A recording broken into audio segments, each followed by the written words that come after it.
bones weren't just fragile. They were crystalline, a ticking time bomb woven into her very skeleton. Every breath she took was a calculated risk, a negotiation with her own body to simply exist without imploding. The air in her room carried the sterile, antiseptic tang of constant vigilance, laced with the faint, metallic scent of fear. For Emily, the world was a minefield of textures. A bedsheet's coarse weave could abrade her skin. A floor's chill could seep into her marrow. Doctors whispered in corridors, their voices a hushed, scratching sound against the hum of medical machinery, debating the impossible. This wasn't a disease medicine understood. It was a curse written in calcium and collagen, a prison with bars made of her own ribs. And then, the unthinkable happened. Not from a fall or an accident, but from a gesture meant to comfort. For one girl, a sneeze could fracture her spine. A stumble could mean amputation. This is the story of a girl who lived in a body made of glass. The backstory: a life defined by fragility, where every movement carried the weight of potential disaster. The air in her home held a perpetual, sterile chill, a constant reminder of the danger that lived within her own bones. Whispers of her condition echoed through the halls.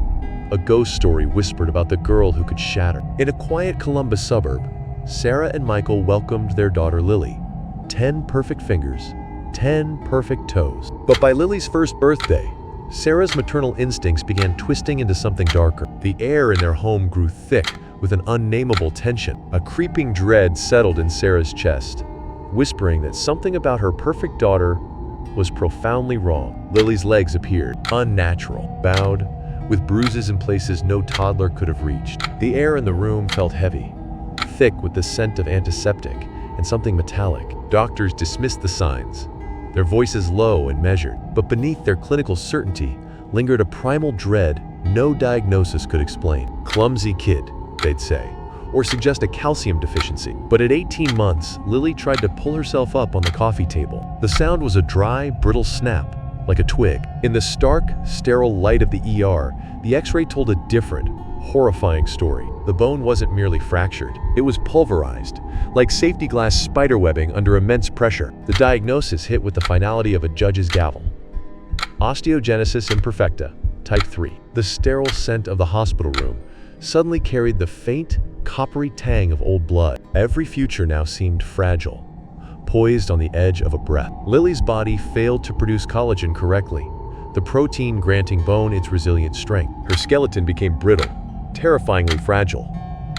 In medical terms, a glass child, the most severe form compatible with life.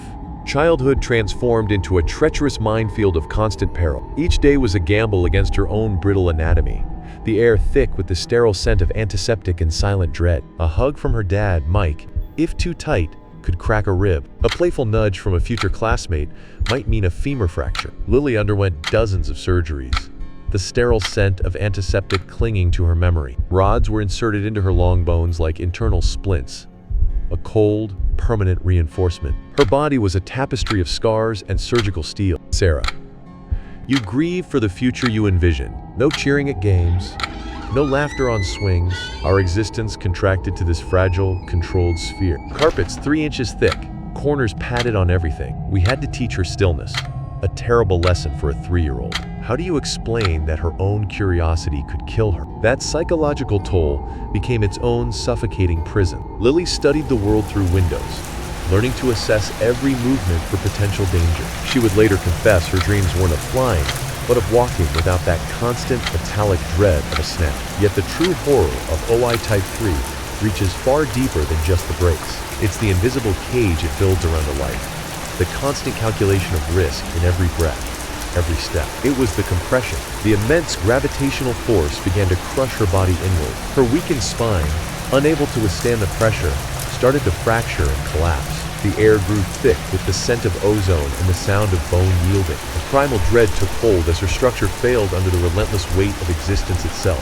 By age 9, Lily was permanently confined to a customized wheelchair. Her ribcage, deformed by countless fractures, began pressing inward against her lungs. Each breath became a shallow, careful effort, a conscious battle for air. Scoliosis then twisted her fragile frame into an unnatural, agonizing curve. An unseen force was literally folding her in on herself. Then came the infection, a simple bed sore, A risk of her immobility turned septic. The sterile air grew thick with the cloying, sweet stench of decay. In the ICU, as the fever raged, her body began a horrific collapse from within. Her bones, starved and ravaged, were failing catastrophically. Scans revealed fractures spreading like spiderwebs, with no trauma to cause them. Doctor, we were running out of viable bone to anchor the rods. The procedure felt like trying to screw into wet plaster, her own biology betraying her. We had to have that unthinkable conversation with her parents in the sterile hospital air. The proposal was radical, brutal, and her only chance. A spinal fusion that would permanently cement her torso, and a bilateral leg amputation. What had once been mere sources of pain and weakness had become lethal vulnerabilities. The 16-hour surgery that followed was a desperate, grueling marathon against the inevitable. Then, a shift. A fragile, almost imperceptible change in the air. Like the first hint of dawn after a long, terrifying night. In that fragile space, Lily made her choice. No longer a victim, she became the commander of her own shattered vessel. She told her parents, "I'm tired of being the glass girl. Let them take what's hurting me. I want to live, not just survive," she whispered, the words hanging in the sterile air. The surgery was a horrific ordeal, but it worked, leaving only the memory of cold steel and antiseptic dread. Freed from her failing limbs, and with her spine finally stabilized, Lily's health transformed dramatically. The cruel cycle of fracture and repair was shattered for good. For the first time, she experienced a pain that meant mending, not breaking. A deep, cellular ache of repair. This new strength was her reality at 15, laughing with friends from her advanced wheelchair. A future she was finally allowed to grasp. Her bones, crystalline and fragile, should have shattered under the weight of her condition. Instead, she was tempered. A process that forged resilience from fragility, hardening her spirit in unseen fires.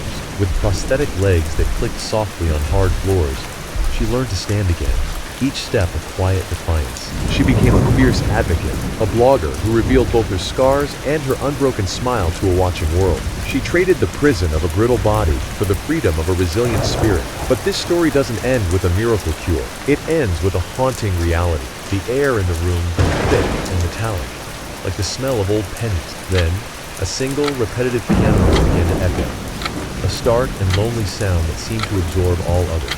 Lily's affliction is woven into her very DNA, a curse residing in every cell of her being. The surgical rods meant to support her will only place unbearable stress on her few remaining intact bones. Her world will grow quieter as the delicate ossicles deep within her ears slowly petrify into fragile husks. Each new day will be a descent into a silent, crumbling prison of her own flesh. Her tale is one of immense bravery, yet it's a conflict without resolution.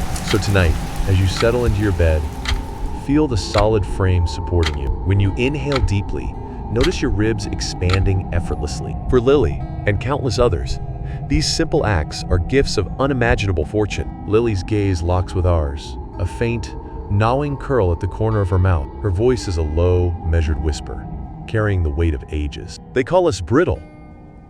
The air itself seems to grow dense, heavy with the scent of ozone and old stone. But you have no idea how hard we are to break. The screen plunges into black. A single line of stark white text materializes from the void. What is the true measure of strength?